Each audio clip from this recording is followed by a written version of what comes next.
es un síndrome, entonces va a ser un conjunto de signos y síntomas que nos van a conformar una entidad que puede ser común a diferentes etiologías, ¿ya? ¿Qué va a conformar este síndrome nefrítico? Primeramente va a ser la hematuria, ¿ya? Es el signo predominante y es casi en 100% de todos los pacientes con síndrome nefrítico. Luego vamos a tener compromiso renal evidenciado por proteinuria. Clínicamente vamos a evidenciar edema en este paciente. El grado de compromiso renal puede ser muy variable, ya desde simplemente una lesión renal a veces no perceptible, hasta si una falla renal importante. Y en el examen físico lo que vamos a ver correctamente aparte del edema es hipertensión arterial. Doctor, disculpe, ¿puede grabar la clase, por favor? Disculpen, a ver.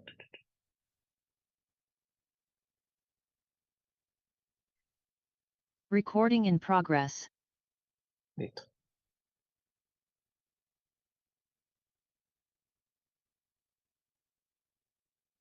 Esta entidad es consecuencia de una lesión glomerular que va a ser ocasionada en base a una respuesta inmunológica. Debida a una enfermedad primaria, puede ser renal, puede ser secundaria por procesos infecciosos o asociada a una enfermedad sistémica. Entre las etiologías primarias que pueden producir un síndrome nefrítico, entre las principales tenemos a la nefropatía por IgA. La diferencia va a ser que en la nefropatía por IgA el compromiso renal y la hematuria se evidencian coexistente con la infección. Es un paciente clásico que tiene un proceso respiratorio o un proceso infeccioso y empieza a presentar hematuria y diferente grado de compromiso renal, ¿ya?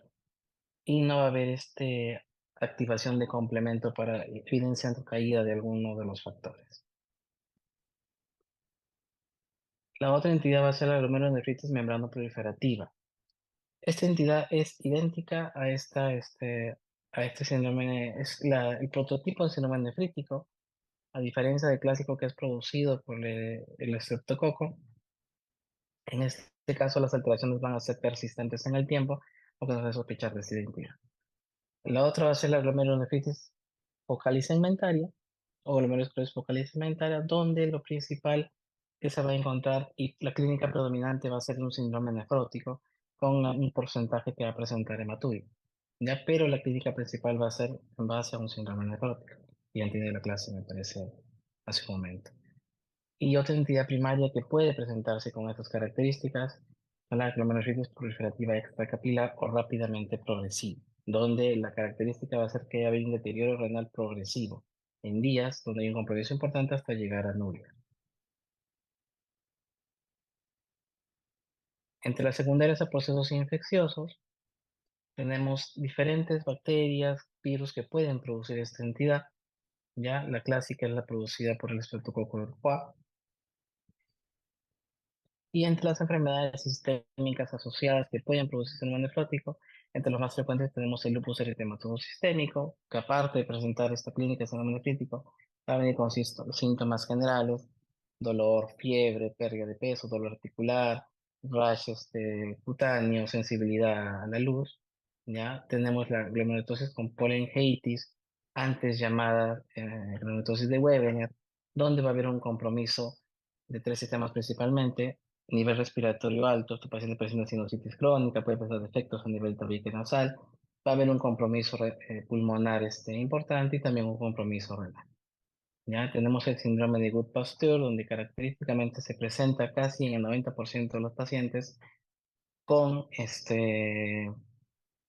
una glomerulonefritis rápidamente progresiva y con un 50% de pacientes que hacen una hemorragia pulmonar asociada. Ya va en base a los diagnósticos diferenciales de esta patología. La poliarteritis nodosa, que se va a presentar también con hematuria, pero no es una hematuria glomerular. Realmente esta entidad genera aneurismas que pueden producir hematuria y compromiso renal, pero no hay compromiso glomerular. La pulperigenochole de Riemer hemolytic.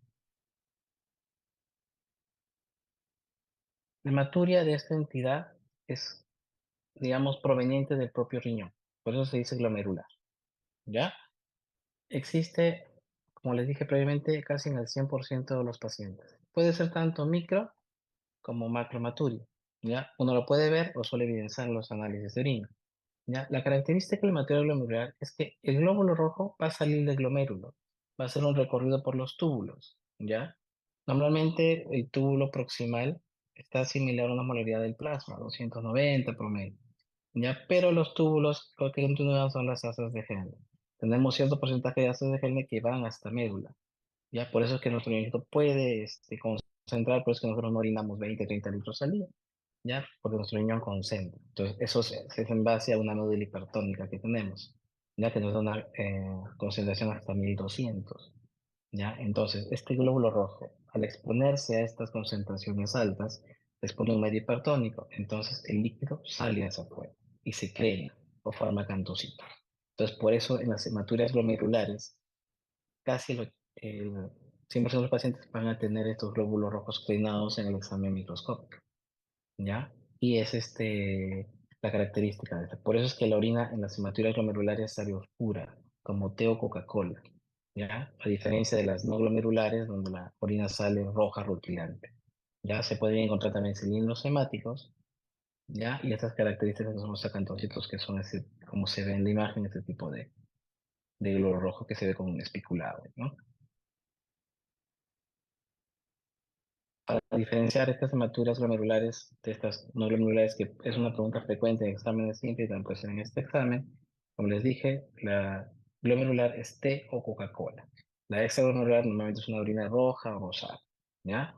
Los glóbulos rojos encontrados en el glomerular van a ser dismórficos, como dije, acantocitos o plenocitos. En la no glomerular serán los glóbulos rojos normales, bonitos. ¿Ya? Va a haber presencia de cilindros en la glomerular, ¿ya? Los coágulos, como la no glomerular, que normalmente es de vía urinaria, van a estar presentes en la no glomerular, ¿ya? Va a haber siempre orina como se estanca en vejiga, pero empiezan a formar coágulos y empiezas a orinar coagulitos, ¿ya? Pero en la glomerular no tiene sentido que se presente esto. Y el grado de proteinuria va a ser indistinto entre los dos. A veces las hematurias no glomerulares, cuando son masivas sangre, va a haber bastante detección por tía reactiva de proteínas, ¿ya? Pero en la glomerular sí va a ser una proteinuria más, digamos, cuantitativamente alta. Como ven acá, la sangre en la orina de una hematuria no glomerular va a ser rojita, con presencia de algunos coágulos, y la hematuria en un paciente con una hematuria proveniente del propio riñoncito va a ser bien oscura como té o Coca-Cola.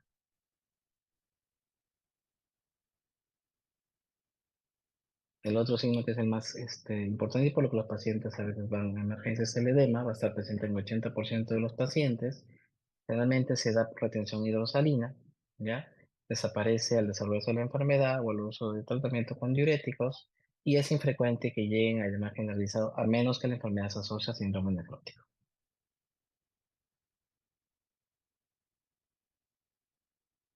Otro signo importante es la detección de hipertensión arterial en este paciente, dada hasta el 80% de los pacientes. Ya también va a ser secundaria retención hidrosalina.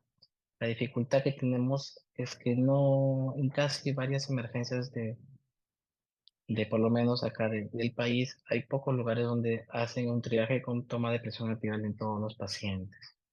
Ya me parece que puede ser por temas de equipo para poder tomarlo. Generalmente en varias veces toma para presión arterial si el paciente tiene un antecedente previo o si es un paciente que está en un estado agudo de compromiso importante, ¿no? Un paciente séptico, chocado, o con convulsiones, cualquier cosa.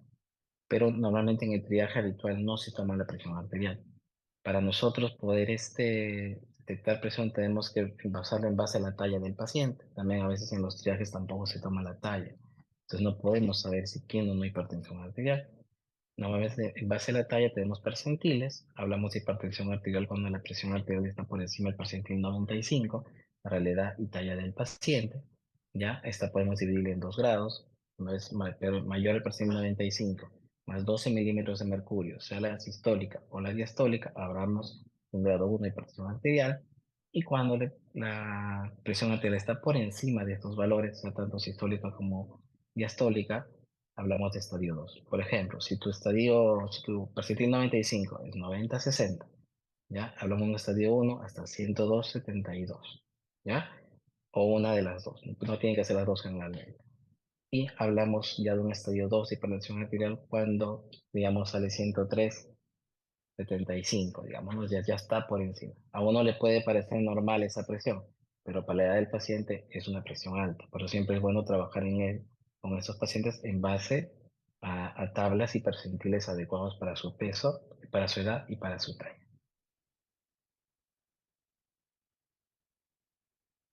Un tercio de los pacientes puede presentar oligonuria, ¿ya? Más que todo cuando este porcentaje de pacientes bajo va a ser esta complicación de compromiso rápidamente progresivo. La proteinuria va a ser variable, puede ser desde simple proteinuria significativa o hasta un rango nefrótico que se da en el menor porcentaje de pacientes, casi un 4% de los pacientes.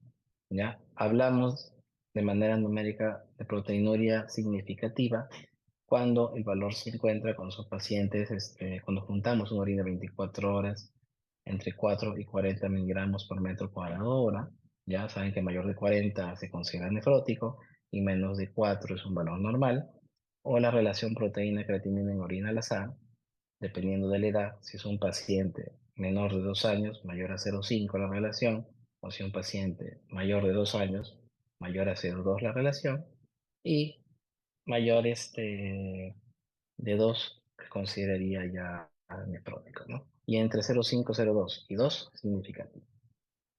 Y otros síntomas que pueden venir acompañados de acuerdo a la etiología que presenta, que es la causal de este síndrome, hasta el general dolor abdominal, dolor lumbar, astenia, anorexia, fiebre o síntomas generales en realidad. Entre las complicaciones de identidad, obviamente, la más importante es el compromiso renal, ya, que sea alrededor del 25-30%, requiriendo un porcentaje de ellos diálisis, ¿no? También por esta sobrecarga de volumen pueden presentar insuficiencia cardíaca, con edema agudo de pulmón o sin él, y de acuerdo al grado de hipertensión arterial pueden también debutar con cefalopatía hipertensiva o emergencia hipertensiva. El prototipo de enfermedad es la glomerulonefritis post-estreptocócica. Cuando ustedes buscan etiología o referencias de este síndrome, les van a poner como prototipo este etiológico. Ya es la causa más frecuente, ¿ya? Normalmente ocurren en países en desarrollo de una mortalidad baja en realidad. El causal es el estreptococo beta hemolítico grupo A. Ya este estreptococo tiene diferentes serotipos, ya clasificados en base a su proteína N.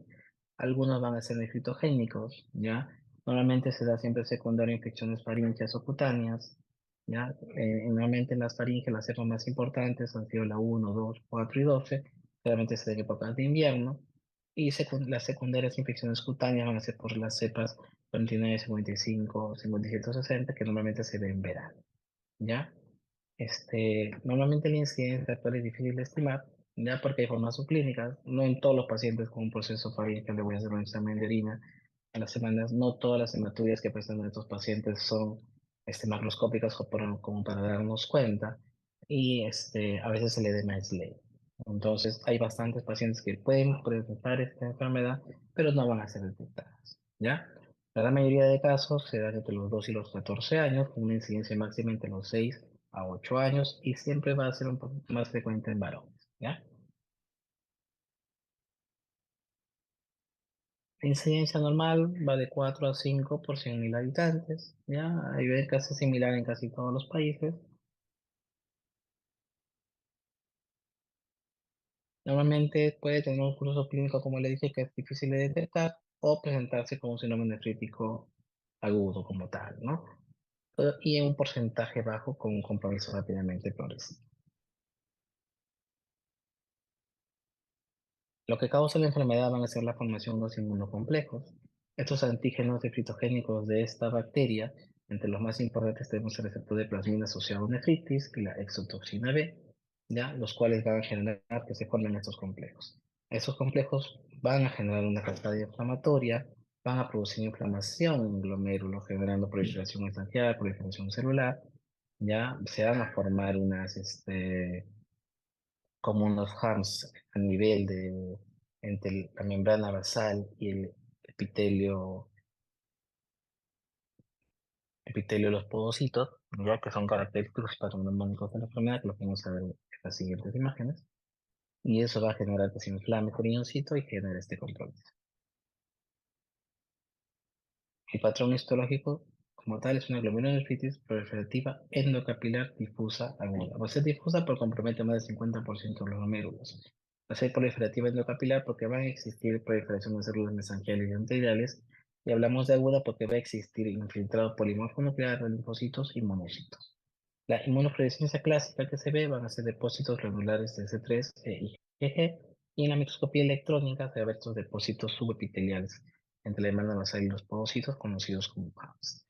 Entonces, en el glomérulo de acá vemos que va a haber bastante infiltrado que es linfocitario y esta proliferación de células mesangiales. Las imágenes verdes son las imágenes de inmunofluorescencia. Inmunofluorescencia a los glomérulos los exponen a ciertas sustancias y si capta más de una se considera positivo o no y lo dan en cruce. En este caso el que predomina en este glomérulo va a ser el C3 y en este glomérulo que va a predominar va a ser el IgG. ¿Ya? Y en la microscopía electrónica, en el lado izquierdo vemos una microscopía electrónica normal de un riñoncito, donde vemos acá un endotelio fenestrado, ¿ya? Que es lo normal, una membrana basal que se está de acá, y estos que serían los pies podocitarios, y estos son los células epiteliales, ¿no? Entre estos está el diafragma, ¿no? Que es el filtro, digamos. Entonces, ¿qué pasa? Por esta formación de inmunocomplejos, ya va a haber una cascada inflamatoria que va a generar inflamación y va a generar la presencia de estos depósitos de acá, que son los HAPS, ¿ya? Y esto es lo característico de la enfermedad o patognománico y también lo que preguntan bastante los exámenes de admisión, ¿ya?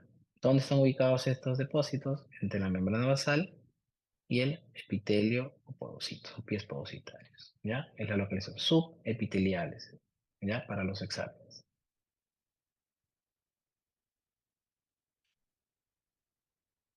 ¿Cómo hacer el diagnóstico? Primero, una historia clínica adecuada, ¿ya? Tenemos que ver los antecedentes de procesos infecciosos recientes o antecedentes de enfermedad sistémica, ¿ya? Si es que tuvo un proceso faríngeo bacteriano clínicamente 1 o 2 semanas previas, o un proceso de piodermitis o compromiso cutáneo de 4 semanas previas, podemos sospechar. También tenemos que preguntar por antecedentes familiares de enfermedades glomerulares y en el examen físico detectar los signos y síntomas de enfermedades sistémicas, ¿no? Puede ser lesiones en piel, puede ser rayos de malar, dolores articulares, sensibilidad en articulaciones, todo lo que tenemos que ver en este tipo de pacientes. En el examen físico, vamos a ver su peso, la talla para poder ver la presión arterial, signos vitales, incluyendo preguntar que siempre insistir en esto de toma de presión arterial, si existe o no edema, realmente por sobrecarga de volumen, el antecedente, como le dije, de faringitis o piodermitis, y también existe cierto grado de compromiso neurológico, cefalea, tercio sensorio, los ojos visuales, conmociones y pacientes con presiones arteriales importantes, elevadas importantes. A nivel de exámenes complementarios, podemos realizar una radiografía de tórax. Saben que dentro del diagnóstico diferencial hay bastantes entidades que pueden producir este fenómeno nefrítico y tener compromiso pulmonar importante. Y también en casos de pacientes con bastante sobrecarga de volumen, el sedimento urinario para poder evidenciar si existe o no hematuria, la cuantificación de la proteinuria, que puede ser en pacientes continentes con orina 24 horas, o en pacientes no continentes con orina al azar, o en emergencias para hacer una infección rápida con orina al azar, la bioquímica renal y medio interno, siempre una ecografía renal en este tipo de pacientes para verificar si hay una malformación asociada, ¿ya? Y en caso de pacientes con hipertensión arterial y uno sospecha que esto puede ser crónico o no, podemos hacer un fondo de ojo, un ecocardiograma para ver si hay signos, digamos, secundarios a una hipertensión arterial crónica.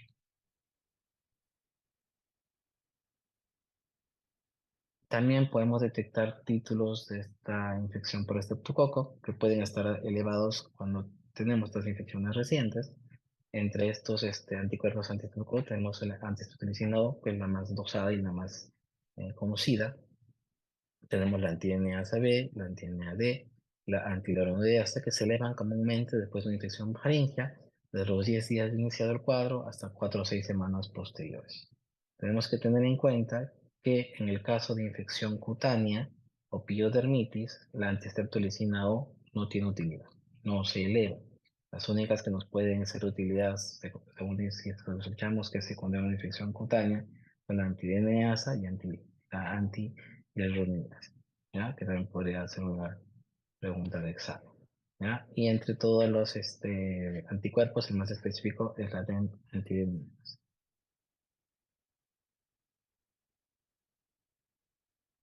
Normalmente en este síndrome va a haber una activación de la vía alterna del complemento, por lo que va a haber una disminución de la fracción C3 de ¿ya? Y también la fracción 750, que van a estar disminuidos entonces el 90% de los pacientes, pero vamos a tener un C4 normal. Cuando ya vemos que hay una disminución tanto de C3 como de C4, ya tenemos que pensar en otra etiología, pensando que es un compromiso ya con activación no tanto de la vía alterna, sino también la vía clásica del complemento, y lo que más vemos en hemopatías como el lupus eritematoso sistémico, ¿no? Normalmente esta disminución de C3 y el C50 se van a normalizar un promedio de 6 a 8 semanas de iniciado el cuadro, ¿ya? Lo que nos da al final la confirmación del diagnóstico. En caso esto se mantenga en el tiempo asociado también a la persistencia de síntomas, nos hace sospechar en que puede ser una glomerulopatía lúpica o una membrana proliferativa. Como dije, la membrana proliferativa es idéntica a una infecciosa o postestreptocócica, pero la diferencia nos da que se da esta persistencia de estas alteraciones después de 8 semanas.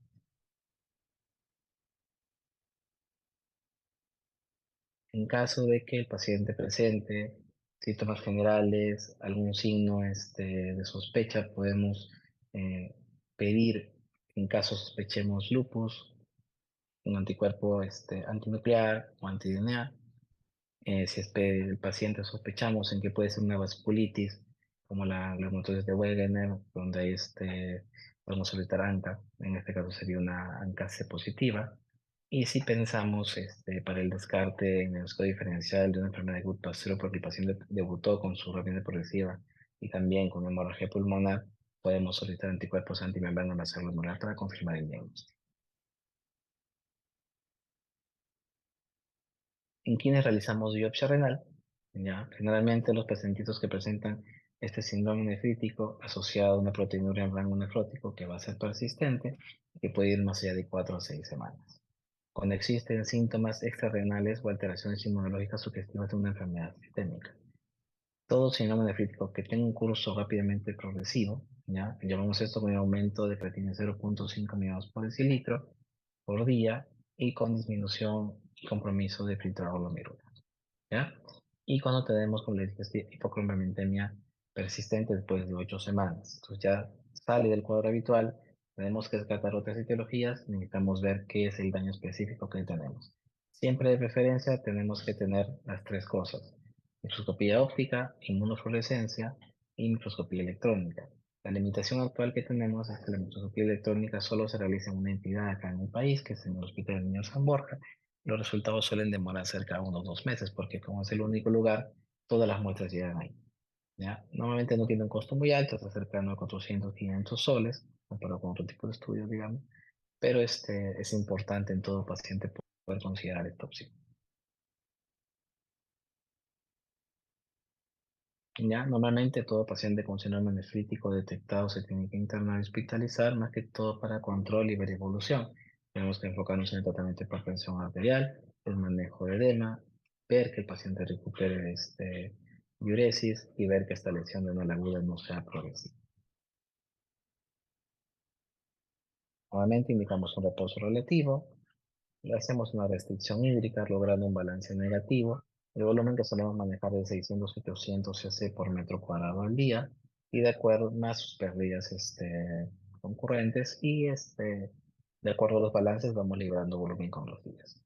Normalmente indicamos dietas bajas en sodio, normalmente de 1500 a 2000 miligramos de sodio al día. Eso es lo que normalmente viene en una dieta cero sodio. Cuando hablamos o indicamos solo sodio 2 gramos, digamos. Cuando indicamos como cloruro de sodio, debemos de ponerles 4 gramos, que en realidad sería los 2 gramos de sodio que le damos ahí. Una dieta cero sal. ¿Ya? El uso de diuréticos es importante en esta entidad. La que más usamos es un diurético de acetilaforosemida. Furosemida. Podemos iniciar con una dosis de 1 a 2 miligramos kilodosis. ¿Ya? La mayoría va a responder después de la primera dosis. Podemos darlo horario o de acuerdo a necesidad, si es que el paciente lo estamos manejando con un balance negativo. Y cuando ya desaparezcan los signos de hipervolemia, pasar a oral.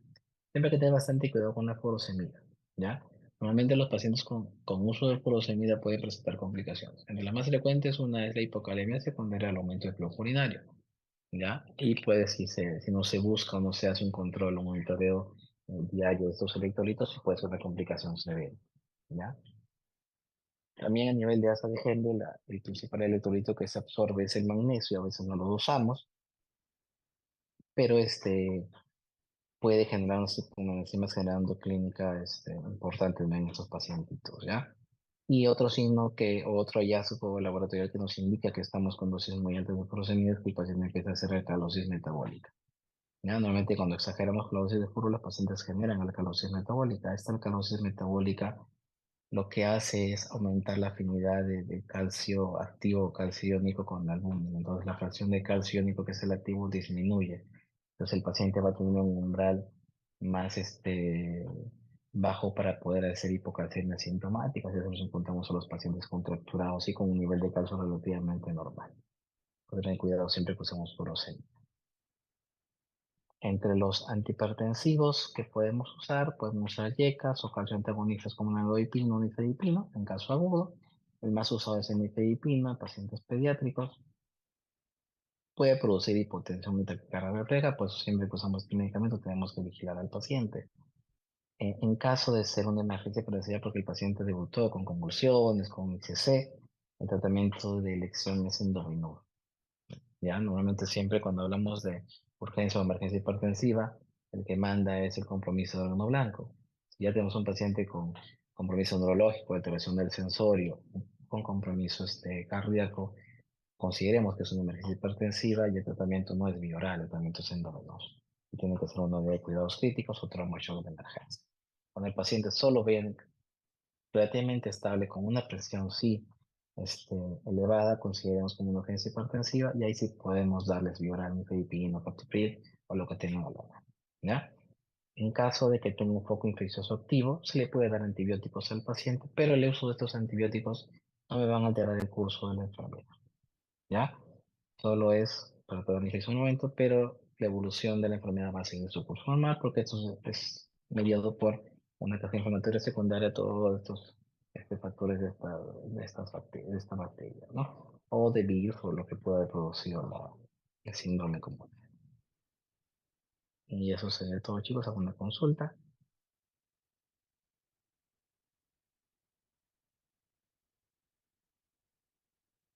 Todo claro, doctor. Listo, chicos. Entonces, hay que tener en cuenta que para el examen siempre les van a poner caso clínico, ¿no? En la mayoría de estos temas. Entonces, puede haber casos en los que los pueden confundir entre síndrome nefrótico y nefrítico, ¿ya? Para que den, digamos, la causa.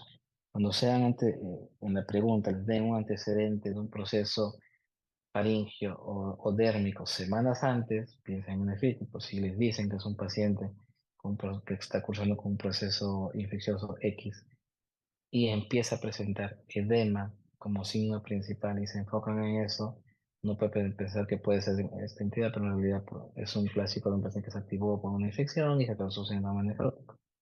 Ya a veces los ponen así. Ahora, cierto porcentaje de pacientes con síndrome nefrótico pueden presentar hematuria e hipertensión arterial, lo que antes se conocía como el nefrótico nefrítico de antes. Entonces, ahí los pueden confundir, como visto que a veces les hacen preguntas como para confundirlos.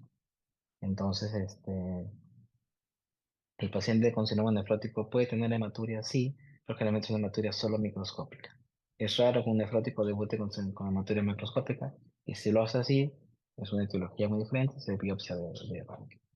También puede presentar hipertensión arterial, ya, más asociada a la sobrecarga de volumen de estos pacientitos, pero traten de tratar de leer bien la pregunta para que no los confundan en ese caso, ¿ya? Eso es todo, chicos. Terminamos la clase y cualquier cosita me consulta.